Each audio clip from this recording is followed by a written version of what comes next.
ତମ ବାପା ଏଠି ଚାକିରି କରନ୍ତି ଏ କଥାଟା ତମକୁ କିଏ କହିଲା? ତା ଦାଦା ପରା ତା ଦାଦା ରାଗୁଡି ଏଠି ଚାକିରି କରିଦେଇଛି। କାହା ହିସାବରେ ସିଏ ମୋର ଦିଅର ହେବେ। ଲେଖା ଚୋଖାରେ ମୋ ପୁଅର ଦାଦା। ସେଇ ବାଡ଼ି ଆମକୁ କେତେ ପାଖରେ ଛାଡ଼ି ଦେଇଗଲା। ଆଚ୍ଛା ତମ ବାପାଙ୍କ ନାଁ କଣ? ବାବୁ ସୋମନାଥ ରାଉତ। ସୋମନାଥ ରାଉତ। ଆଜ୍ଞା। କିନ୍ତୁ ଆମ ଘରେ ତ ଗୋପାଳ ନିମାଇ କରୁଣୀ ସେ ଜଗବନ୍ଧୁ ନା ଆମର ତ ସୋମନାଥ ଭଳି କେହି ଲୋକ କାମ କରୁନାହାନ୍ତି। ତମେ ଗୋଟେ ଭୁଲ ଜାଗାରେ ଆସି ପହଞ୍ଚି ଯାଇଛ।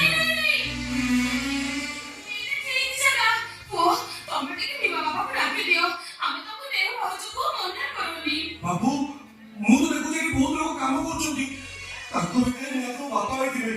ଆପଣ ଯଦି କାହାକୁ ଟିକେ କହିକି ଡାକି ଦିଅନ୍ତେ ଭଲ। ଆଚ୍ଛା ଠିକ ଅଛି ଠିକ ଅଛି। ମୁଁ ବରଂ ବାପାଙ୍କୁ ଡାକି ଦଉଛି।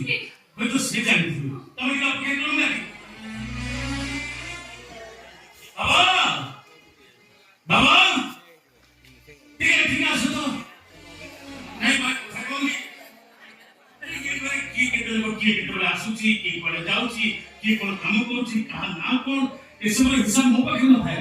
ବାବା ନିଶ୍ଚୟ ଜାଣିଥିବେ। ସେ ଆସିଲେ ଜଣା ପଡିଯିବ। ଠିକ ଅଛି।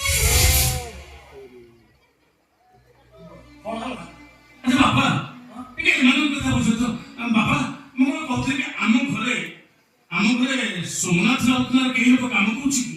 ନିଜେ ପା ନାଇଁ ମାନେ ମୁଁ ଏଠି ପାଗଳ ହବାକୁ ବସିଲି। ମାନେ ଲୋକମାନଙ୍କର ତାଲିକା କରି ମୁଁ ପାଗଳ ହେବାକୁ ବସିଲି। କିଏ ଆସୁଛି କିଏ ଯାଉଛି କିଏ କୋଉ କାମ କରୁଛି କିଏ ସୋମନାଥ କିଏ ଲୋକନାଥ ମୁଁ ଜାଣିବି। ଠିକ ଅଛି ଦେଖ ବାବା ସୋମନାଥ ଜାଣିନାହାନ୍ତି ମାନେ କି ସୋମନାଥ କେହି ନାହାନ୍ତି। ହଁ ଶୁଣ ବାପା ଗୋଟେ କାମ କରିବ ଏମାନଙ୍କୁ କିଛି ଖାଇବା ପିଇବାକୁ ଟିକେ ସୁବିଧା କରିଦବ। ହଁ ଯିବା ସମୟରେ ହାତରେ କିଛି ପଇସା ବି ଦବ। ମା ପୁଅ ଦି ଜଣ ଭାଇ ଦୁଃଖୀ ଲାଗୁଛନ୍ତି। ଦେଖ ତମେ ବି ତମ ବାପାଙ୍କ ଠିକ ଆଡ୍ରେସ୍ କହିପାରିଥାନ୍ତ ତାହେଲେ ମୁଁ ନିଜେ ତମ ସହିତ ମିଶି ତମ ବାପାଙ୍କୁ ବୁଝିବା ତମ ସାହାଯ୍ୟ କରିଥାନ୍ତି। ଏଇଟା ଠିକଣା ଗୋଟେ ମେସେଜ। ନିମାର ବାପା ଏଇଠି ଅଛନ୍ତି। ବାପା